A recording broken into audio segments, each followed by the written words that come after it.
o unas terceras elecciones, situación que generaría una enorme inestabilidad en la economía y en las inversiones también, o que se forme un gobierno entre la izquierda radical y los separatistas, un entente contra natura que tendría poco recorrido y efectos nefastos para nuestro país.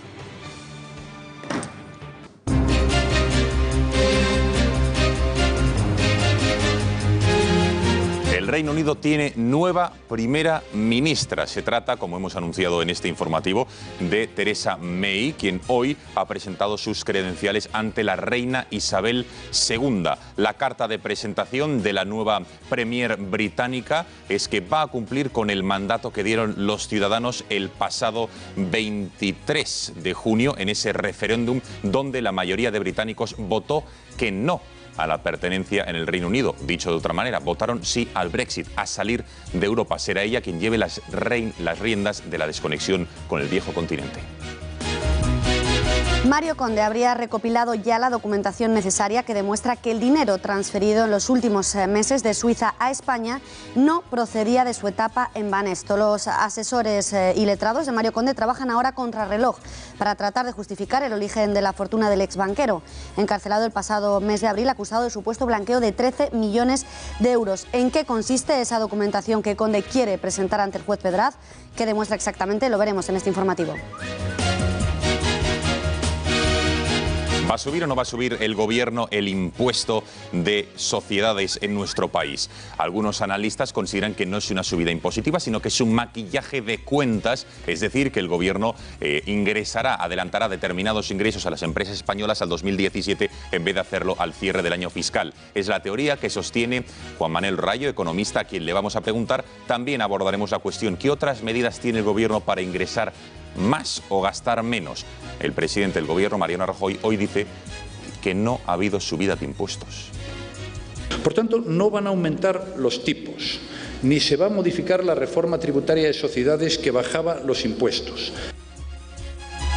Y hoy miércoles, en nuestra cita con la historia, abordaremos el papel que han tenido los animales en nuestra historia, precisamente. ¿Sabían ustedes que Aníbal no fue el primero en emplear a los elefantes, o que los gatos fueron divinizados en el antiguo Egipto, sin embargo fueron diabolizados en la Edad Media? ¿Quieren saber qué papel han jugado los cocodrilos en nuestra historia? Lo veremos todo de la mano del historiador de cabecera, Fernando Paz.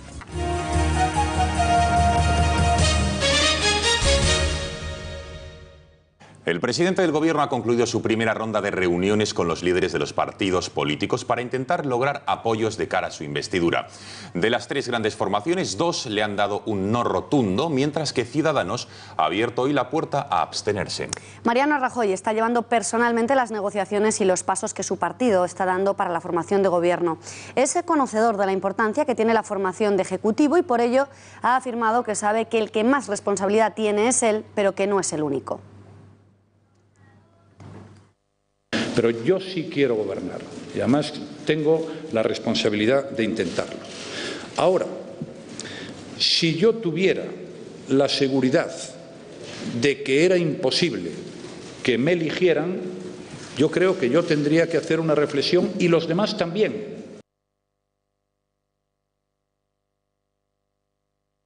Bueno, tiempo de saber exactamente qué ha dicho tanto Pedro Sánchez como Mariano Rajoy, en qué puntos están de acuerdo de lo que han hablado y debatido y en qué puntos, por el contrario, tienen diferencias, no sé si irreconciliables. María Durán, muy buenas noches, cuéntanos. Buenas noches, Gonzalo. Vamos a repasarlo. Ambos líderes comenzaban con un recuerdo a la memoria de Miguel Ángel Blanco y además el presidente del Gobierno en funciones también quería tener unas palabras para el torero fallecido Víctor Barrio, algo que Sánchez parece haber olvidado. El aniversario del asesinato de Miguel Ángel Blanco y, en consecuencia, recordar su memoria y, recordando su memoria, también recordar la memoria de todas las víctimas. Quiero recordarle hoy, porque tenemos con él y con todas las otras víctimas del terrorismo una deuda impagable. Y quiero también recordar hoy a Raquel Sanz, la viuda del torero Víctor Barrio. Ayer le envié personalmente mis condolencias por la trágica muerte de su esposo. Hasta aquí la anécdota y luego ya así metidos en harina empezaban las declaraciones cruzadas. Sánchez afea a Rajoy que no haya logrado sumar ningún escaño más a su proyecto, tampoco evidentemente los del Partido Socialista. Rajoy, más optimista, dice que lo bueno es que de momento nadie se ha negado a negociar y que todavía se puede cambiar de opinión. Los españoles le han otorgado la confianza para ser la primera fuerza, insisto, en escaños y en votos, pero que también no le han dado una mayoría suficiente como para poder gobernar únicamente con su programa electoral. 16 días después, el señor Rajoy no tiene ni un escaño más a los 137 que le dieron los españoles el 26 de junio. La posición que adopte el PSOE no la sé. Yo sé lo que me ha dicho hoy el señor secretario general del PSOE y punto, no sé nada más. Evidentemente todos podemos cambiar de opinión en nuestra vida. Estaba claro desde el sábado que el PSOE acudía a esta reunión para volver a decir que no a Rajoy y decirle que no se va a posicionar a favor en su investidura y tampoco, por supuesto, que se van a abstener. Por su parte, Rajoy insistía en que lo fundamental es que no se vuelvan a repetir elecciones, ya que los ciudadanos españoles no podrían entender otros comicios. El Partido Socialista interpreta que la investidura y la gobernabilidad de España van de la mano y que una cosa no se puede disociar de la otra y que en consecuencia el Partido Popular tiene el derecho y la obligación de articular una mayoría suficiente para garantizar un gobierno estable. No se deben repetir las elecciones de ninguna de las maneras. Creo que estaríamos ante un disparate del que nos arrepentiríamos siempre. Creo que no hay ningún español que quiere que se proceda a una repetición de las elecciones. Al contrario, lo que quieren es que se forme un gobierno a la mayor celeridad posible. El líder del PSOE pedía al presidente del Gobierno en funciones que siga negociando y, es más, en un momento dado le exigía que se ponga a hacerlo en serio, decía. Rajoy, por su parte, mostraba esa actitud optimista de la que hablábamos antes, recogía el guante y decía que para él lo más positivo es que va a continuar su ronda de contactos con todos los partidos. Lo que tiene que hacer el señor Rajoy es ponerse a trabajar de verdad, negociar e intentar llegar a acuerdos con aliados potenciales para poder lograr esa mayoría suficiente que garantice la estabilidad del gobierno en nuestro país. Y entre los aliados potenciales no está el Partido Socialista Obrero Español. Usted me pregunta, ¿quién quiere negociar conmigo? Pues todos han manifestado su voluntad a seguir hablando conmigo. Y entonces, si todos quieren hablar conmigo, yo desde luego hablaré con todos. Otra cosa distinta es a qué acuerdos o entendimientos podamos llegar. Bueno, María, muchísimas gracias. Tendremos que estar atentos a los acontecimientos. Gracias. Buenas noches. Buenas noches. En paralelo, como les decíamos, a esta reunión entre Pedro Sánchez y Mariano Rajoy, Albert Rivera mantenía una reunión con su ejecutiva y han tomado una decisión que no coincide con lo prometido en campaña electoral. Así es, Rivera y Ciudadanos se abstendrían en segunda votación en la investidura de Mariano Rajoy si este llega a presentarse. Con esta decisión podrían propiciar que el presidente del Gobierno gobernara en minoría. Así lo justificaba el líder de Ciudadanos. La segunda votación, a las 48 horas, sí que puede ser decisivo que Ciudadanos se abstenga. Y, por tanto, en la segunda votación nos abstendremos. Llamo también a la reflexión a los demás partidos de la oposición que comparten oposición con nosotros y especialmente a los partidos constitucionalistas, en este caso al Partido Socialista Obrero Español. Si el Partido Socialista se abstiene junto con Ciudadanos y otros grupos de la oposición, habrá legislatura, habrá gobierno y nos pondremos a debatir desde el primer minuto, desde el techo de gasto hasta los presupuestos. Ciudadanos apuesta por la regeneración y la renovación, no apoya al gobierno del señor Rajoy, pero sí está al lado de los españoles, sí está al lado de que este país se ponga en marcha. Que ayer mismo el señor Rajoy me confirmó que era él el único candidato posible y la única persona que iba a ir a la investidura por parte del Partido Popular, con lo cual, efectivamente, si no hay renovación ni regeneración, creo que toda España lo sabe, Ciudadanos no va a apoyar al gobierno ni va a estar en el gobierno. Por su parte, el secretario general de Podemos ha asegurado que si bien el PSOE ha dicho hoy que no al Partido Popular, en los próximos días cambiará de opinión para propiciar así un ejecutivo del Partido Popular. ¿Está Iglesias en lo cierto? Lo veremos. La alternativa a eso son las nuevas elecciones que nadie quiere. Sospecho que en los próximos días algunos se van a sentir muy prisioneros de sus propias palabras.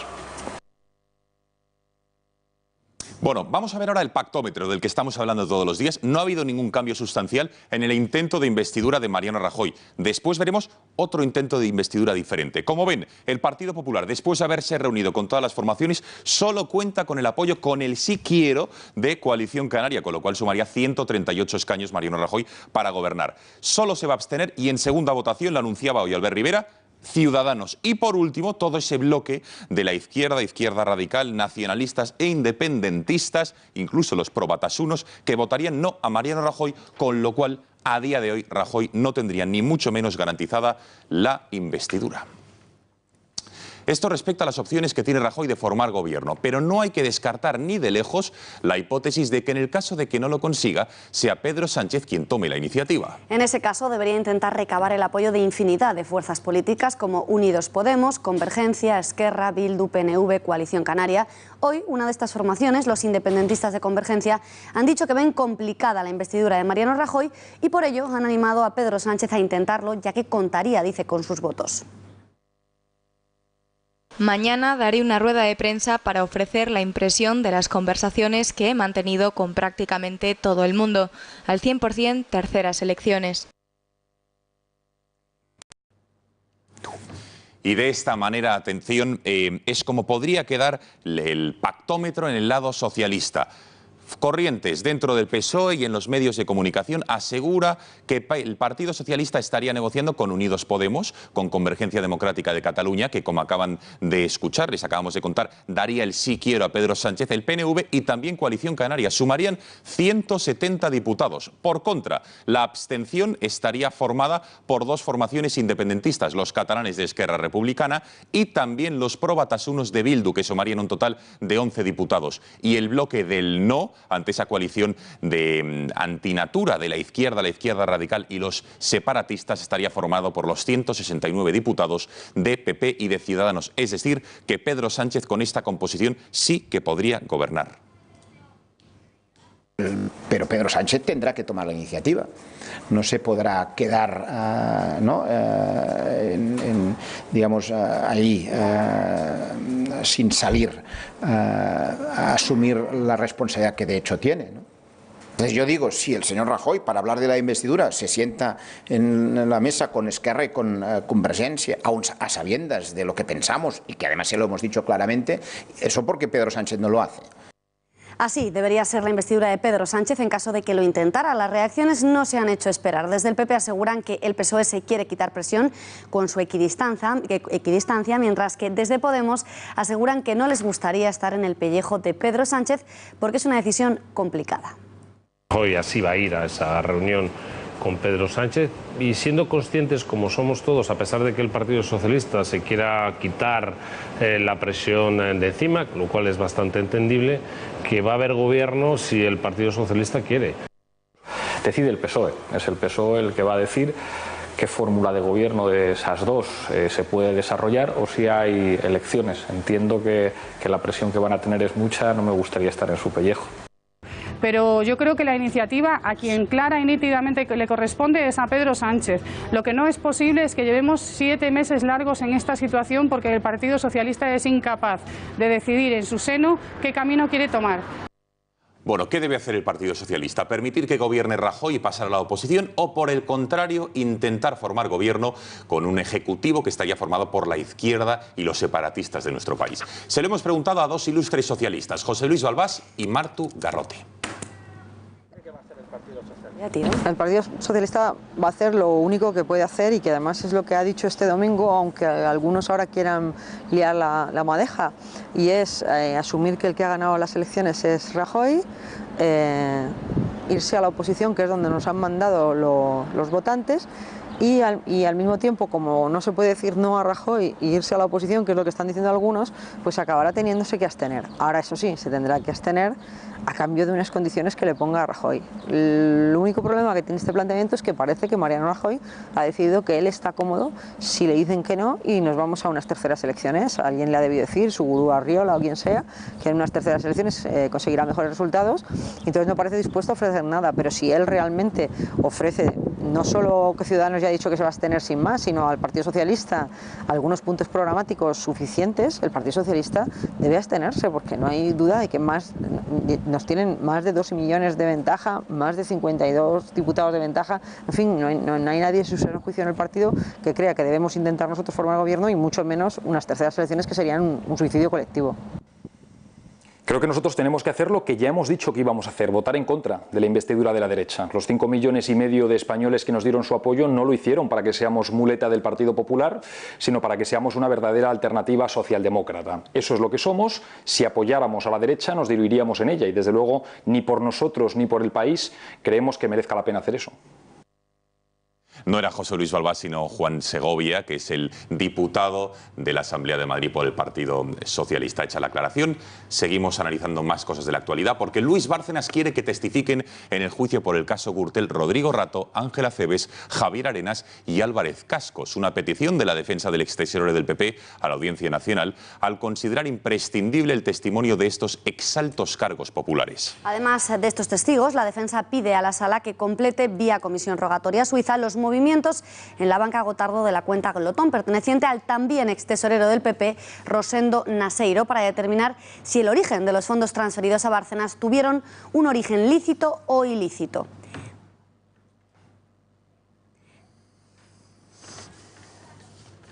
Quien también ha solicitado una comisión rogatoria suiza a cuenta de su último ingreso en prisión, según cuenta el diario El País, es Mario Conde. El empresario gallego habría recopilado ya la documentación necesaria que demuestra que el dinero transferido en los últimos meses de Suiza a España no procedía de su etapa en Banesto. Vamos a analizar la situación. En primer lugar, porque los asesores de Mario Conde trabajan ahora contrarreloj para tratar de justificar el origen de la fortuna del exbanquero encarcelado. Justificarlo o explicarla, porque según ellos la explicación es bien sencilla y bien clara. Recordemos que el pasado mes de abril se le acusó de un supuesto delito de blanqueo de 13 millones de euros. Así que vamos a ver en qué consiste esa documentación que Conde quiere presentar ante el juez Pedraz y qué va a demostrar. Ya les digo, el origen del dinero y que este dinero no tiene nada que ver con Banesto. Lo vemos. En su portada de hoy, el diario El País asegura que Conde trae papeles de Suiza para avalar que el dinero no era de Banesto. El diario Deprisa señala como origen de ese dinero la conocida Operación Antibióticos, en la que 3 socios, Juan Abelló, Mario Conde y los hermanos Jaime y Emilio Botín, vendieron la empresa a la multinacional italiana Montedison por un importe total de 450 millones de dólares, de los que al exbanquero correspondieron el equivalente a 13.000 millones de pesetas. Esta operación se culminó en marzo de 1987, es decir, mucho antes de que Mario Conde fuera consejero, vicepresidente y presidente de Banesto, que sucedió en 1988. ¿El otro vale? Bueno, si finalmente Mario Conde consigue demostrar que el dinero no tenía nada que ver con Banesto, la Fiscalía Anticorrupción quedaría bastante en evidencia por la querella que le acusa de blanqueo de capitales y organización criminal. Tiempo al tiempo. Pero más aún si tenemos en cuenta que del dinero transferido a España no puede deducirse que haya relación con el escándalo Banesto. Eso también, si se demuestra, dejaría a muchos en evidencia. Pero entonces, ¿de qué cuentas procede el dinero que Conde ha ido repatriando a nuestro país y cómo han llegado hasta allí? O hasta aquí, en este caso, los fondos. Vamos a intentar explicarlo con unas imágenes.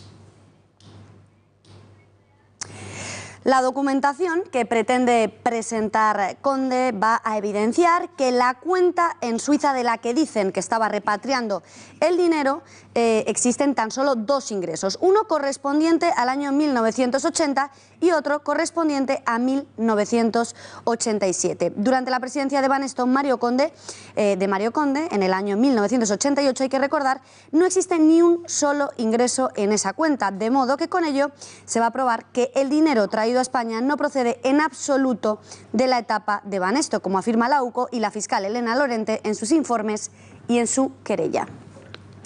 Bueno, tiempo ahora tiempo ahora de recordar que el día en que Mario Conde, el pasado mes de abril, fue detenido, también se detuvo a sus 2 hijos y a su por aquel entonces abogado, Francisco Javier de la Vega. Tras varias semanas encarcelado, este letrado de la Vega era puesto en libertad 7 días, aproximadamente una semana antes que Mario Conde abandonase la prisión de Soto del Real. Según contaba el diario El País, esta puesta en libertad del letrado podría estar relacionada con la supuesta colaboración de la Vega con el CNI, algo que desconocía hasta el propio Mario Conde. Es durante los registros en el despacho del letrado cuando la Guardia Civil encontró varios documentos relacionados con el Centro Nacional de Inteligencia. Una documentación requisada por los agentes que ignoraban que estos documentos estaban relacionados con operaciones del CNI en el extranjero.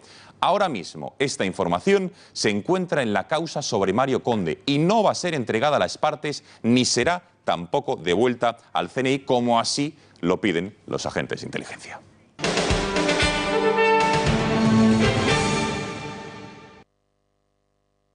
El 13 de julio de 1997, ETA asesinaba a Miguel Ángel Blanco, un concejal del PP en Ermua de 29 años, y lo hacía para más INRI tras mantenerle 48 horas secuestrado.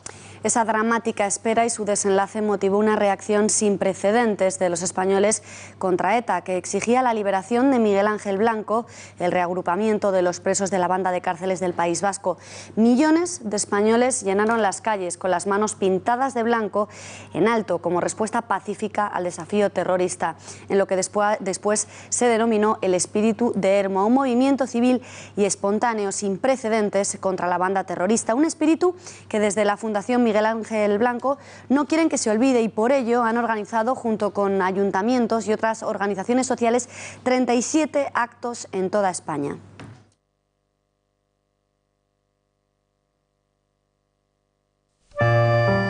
Hay aniversarios en la historia de los pueblos que no pueden ni deben olvidarse, y uno de esos aniversarios es, en la más reciente historia de España, el del asesinato del concejal del Partido Popular. El 13 de julio de 1997, ETA asesinaba a un joven político del PP en Ermua de 29 años tras mantenerle 48 horas secuestrado. Esa dramática espera y su desenlace motivó una reacción sin precedentes de los españoles contra ETA. Exigían para liberarle el reagrupamiento de los presos de la banda en cárceles del País Vasco. El grupo terrorista le asesinó y él se convirtió en un símbolo de la resistencia frente al terror y de la lucha por la libertad. Con el asesinato de Miguel Ángel Blanco, la ciudadanía despertó y se inició un proceso creciente de contestación a la cultura del terror. Millones de españoles llenaron las calles con las manos pintadas de blanco en alto como respuesta pacífica al desafío terrorista, en lo que después se denominó el espíritu de Ermua, un movimiento civil y espontáneo sin precedentes contra ETA. Han pasado 19 años y solo una memoria veraz de lo acontecido puede poner las cosas en su sitio. Una memoria en la que los verdugos se revelan como tales y las víctimas, en este caso Miguel Ángel Blanco, pueden ser finalmente reconocidas en su dignidad y en el decisivo protagonismo histórico que han tenido en la victoria de la justicia y el derecho sobre la barbarie.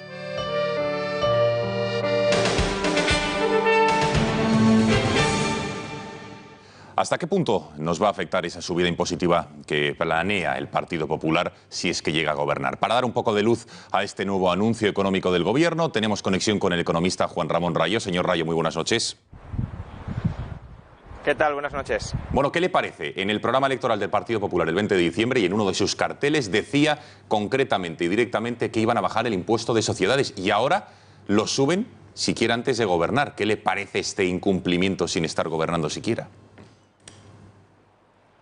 Bueno, aunque no es técnicamente una subida, sino que simplemente es un adelanto de impuestos, que luego intentaré comentar que aún así va a asfixiar gravemente a los empresarios, desde luego a lo que esto nos recuerda es a las prácticas marrulleras que ya llevó a cabo el señor Mariano Rajoy en las anteriores elecciones. Recordemos que en el año 2011 Rajoy, el PP, ganó las elecciones prometiendo que iban a bajar los impuestos y a los pocos días de conseguir una de las mayores mayorías absolutas de la historia de España, nos castigaron a todos los ciudadanos españoles, a todos los contribuyentes españoles, a todas las personas físicas de España, con una de las mayores subidas del IRPF de nuestra historia.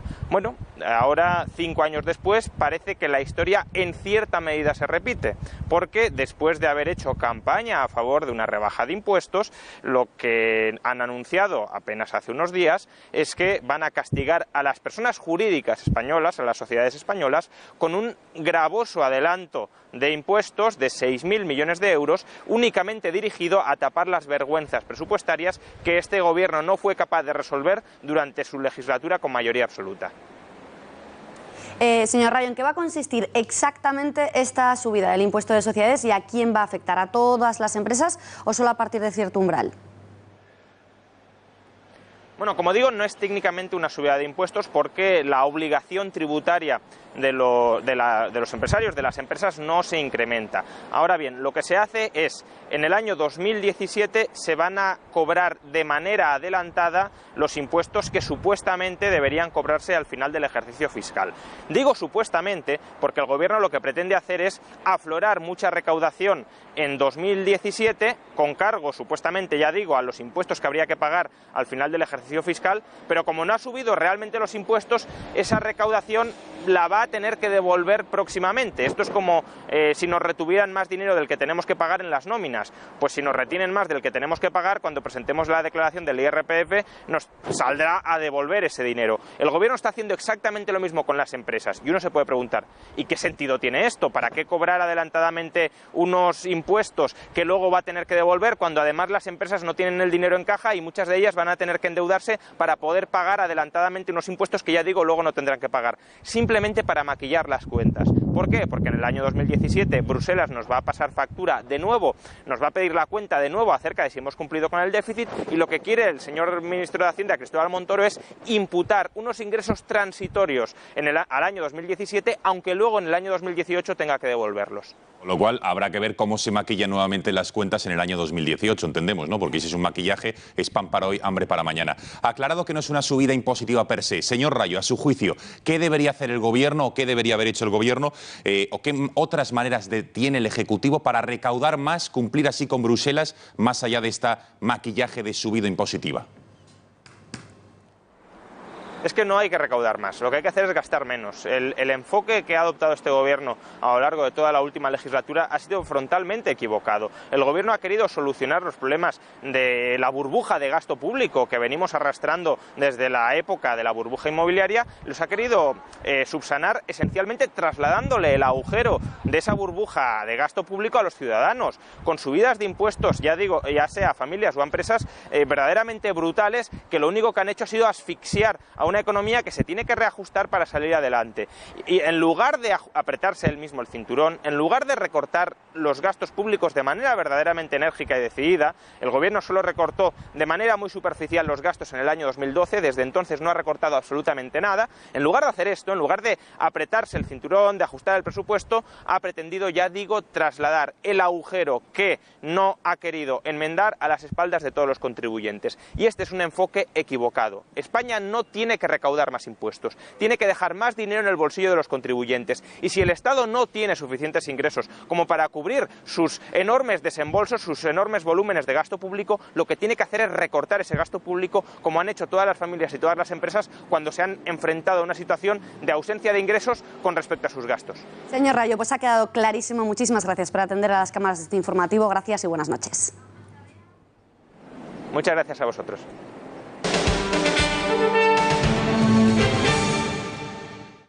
I would build a great wall, and nobody builds walls better than me, believe me. And I'll build them very inexpensively. I will build a great, great wall on our southern border, and I will have Mexico pay for that wall. Mark my words. Estas palabras, recuerdan, provocaron un verdadero tsunami en la política estadounidense y casi a nivel mundial. Y una profunda fractura dentro del Partido Republicano, dividido entonces entre los partidarios de las palabras políticamente incorrectas de Trump y sus detractores, que llegaron a compararle por esta clase de declaraciones con los dirigentes nazis. Después de meses de frontal oposición al que ha terminado por convertirse en candidato a la Casa Blanca, el Partido Republicano ha terminado por alinearse en algunos de los postulados más controvertidos defendidos por Donald Trump como la construcción de un muro con la frontera de México, la penalización de la entrada ilegal a Estados Unidos, el aumento del proteccionismo o el rechazo total al aborto y al matrimonio homosexual. Una alineación ideológica que se ha materializado en su programa electoral, en el que han sido incluidas algunas de estas propuestas que deberán ser aprobadas, eso sí, en la Convención Nacional Republicana que se celebrará la semana próxima en Cleveland. Miramos ahora hacia Francia, donde el peluquero de François Hollande cobra la friolera de 9.895 euros mensuales, según publica el semanario Le Canard. El Eliseo justifica este disparatado sueldo al asegurar que el estilista capilar del presidente de la República Gala está disponible las 24 horas del día, fines de semana y días festivos incluidos, y que llegó incluso a perderse el nacimiento de sus 2 hijos. Añaden que Olivier, que así se llama el peluquero, está sometido a un contrato de confidencialidad y que tiene que acompañar a François Hollande cada vez que éste hace un viaje de más de un día de duración. Bueno, asunto suficientemente importante como para recuperar la puntilla de José Antonio Fuster. José Antonio, buenas noches. Tú que eres muy de pelazos, ¿qué te parece este sueldo del peluquero de François Hollande? Pues no sé qué sorpresa hay, envidiosos lo que sois. A mí me parece poco. A mantener lo que queda de pelo de Hollande, este socialista pueblerino glotón desaliñado, de ese impropio color negro azabache, con cada uno de sus escasos cabellos teñido de manera primorosa, es una obra de arte. Y las obras de arte, Gonzalo, cuestan dinero. Este peluquero no solo es un artista, sino que además es un genio sin horario que se obligaba a dejar como un pincel al presidente Hollande, este glotonzuelo, antes de cada escapada al apartamento de la atractiva actriz Julie Gallet en la Rue de Sucre para ponerle los cuernos a Valérie Trierweiler, con la que engañó a Ségolène Royal. Este peluquero es en buena parte el responsable de que millones de hombres de todo el mundo, millones de hombres bajitos, de edad provecta, gordinflotas, vulgares, con la corbata torcida, con papada, socialistas y además casados, se crean que todavía pueden cortejar a una mujer atractiva. Bueno, sí, también. Eso no tiene precio. Ese peluquero ha hecho mucho más por Francia, mucho más por los franceses. ¿Qué digo por los franceses? Por los hombres de todo el mundo, que la mayoría de lo que han hecho y harán, no sé, los diputados españoles por nuestra nación. Y además de precio, pues como que hay ahí. Incluso es posible que el peluquero de Hollande sea más barato que un diputado. Bueno, al fin y al cabo, no puede cobrar comisión, solo una propina.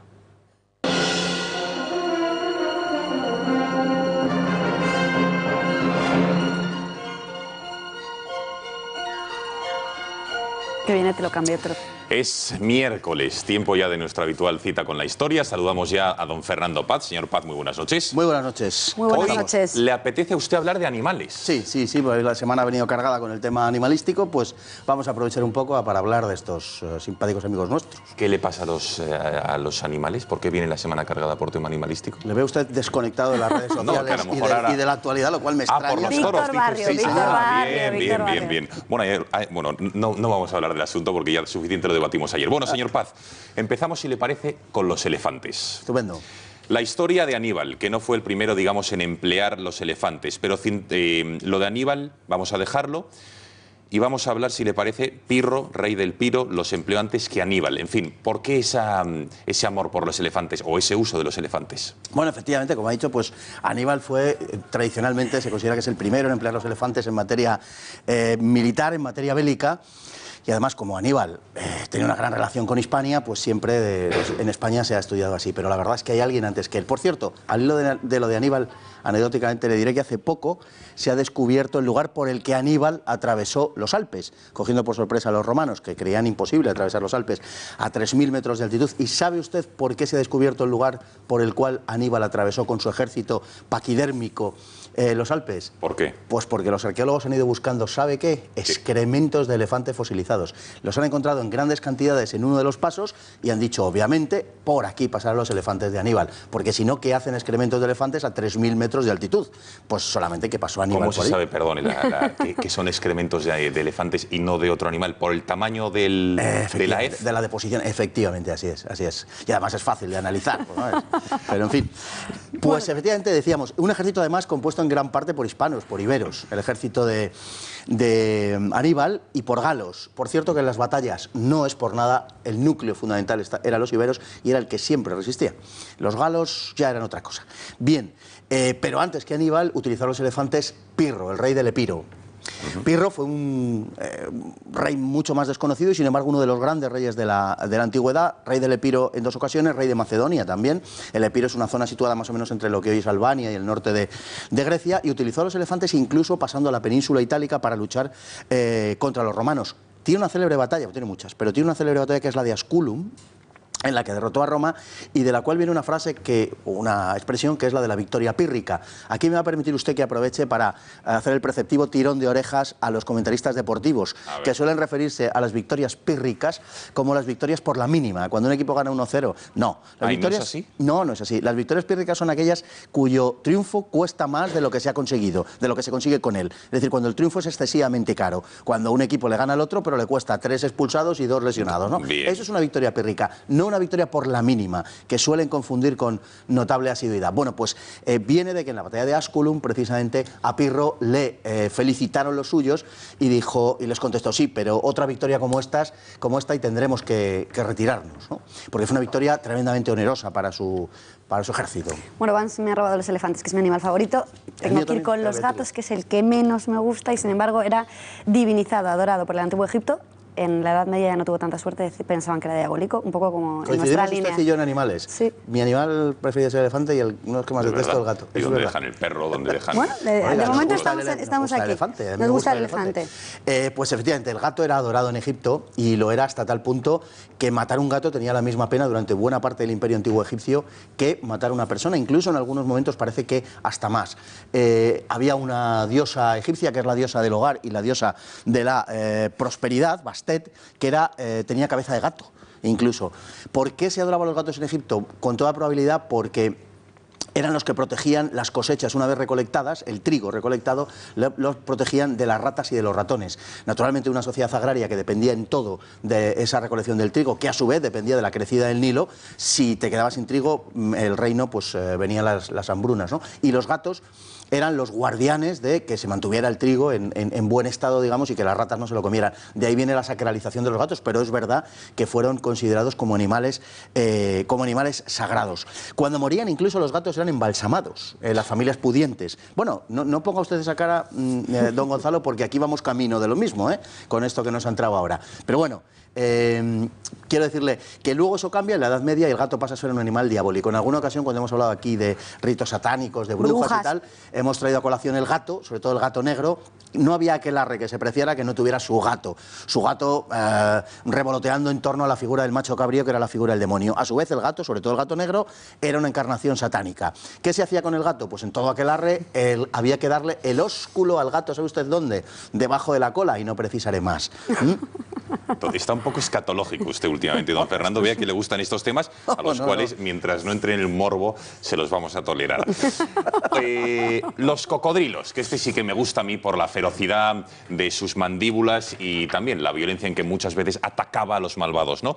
Vámonos a una isla birmana, una historia de terror donde decenas de tropas japonesas causaron baja. ¿Qué ocurrió con los cocodrilos?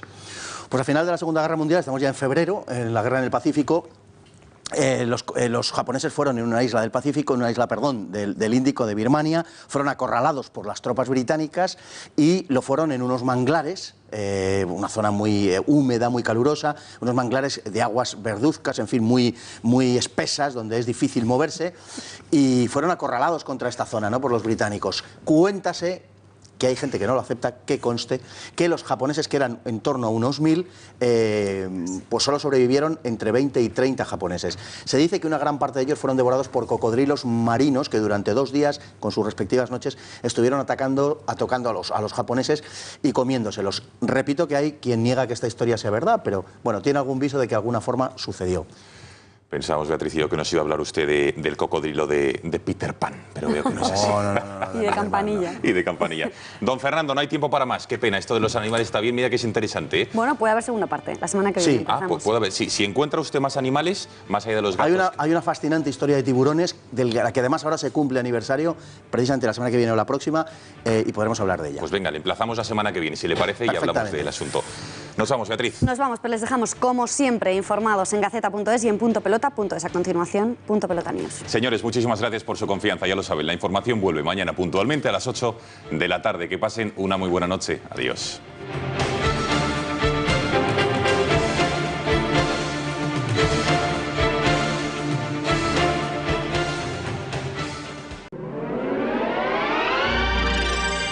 Volvemos en 4 minutos.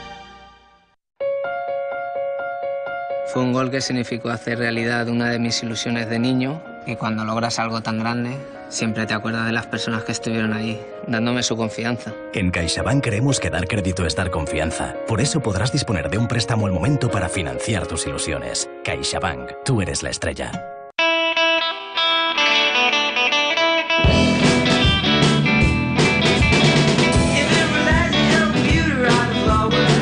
Quiero venir. Quiero volver. Quiero verano. Quiero Galicia. Galicia, el buen camino. Si al mejor jamón cocido le ponemos música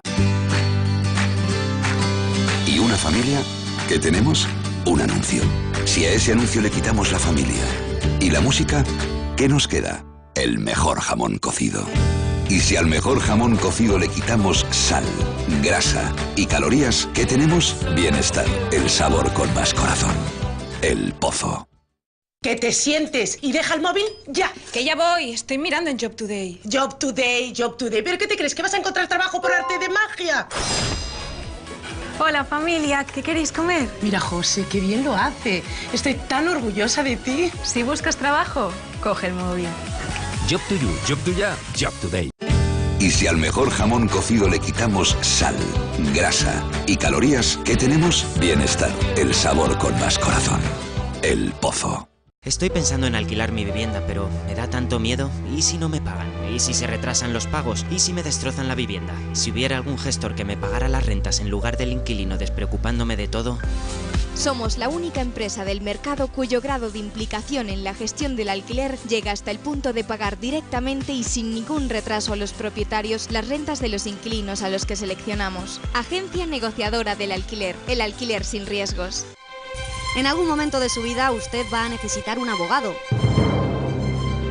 Divorcios, herencias, hipotecas, compraventas, alquileres, despidos, crisis de empresas, pensiones de cualquier clase, problemas con el banco, cuestiones penales, accidentes, seguros, impuestos. Podemos ayudarle a resolver todos estos asuntos. Ante cualquier contratiempo legal, ahí está Miguel Durán y su equipo para ayudarle con su larga experiencia y con el mejor trato humano posible, el que usted merece. No lo dude, si tiene problemas legales o va a hacer algún negocio jurídico, acuda a nosotros y le ayudaremos. Su problema lo hacemos nuestro y lo resolvemos. Porque nuestro conocimiento es su seguridad. Si tiene un coche automático, déle el mejor cuidado en Automatic. Hacemos el mantenimiento y reparación de su cambio automático. Tú conducirás más tranquilo, ellos más seguros. Automatic, expertos en cambios automáticos. Los pequeños y medianos empresarios son el motor económico de nuestro país. Por eso Intereconomía quiere ayudarles con el lanzamiento de Intereconomía Energía Pymes. Son muchas las empresas que se están beneficiando de un 20% de descuento sobre la tarifa ahorro. Le realizamos de manera gratuita un estudio de potencia. Empieza a ahorrar llamando ya al 91 193 16 00. Ahorrarás apoyando a tu grupo.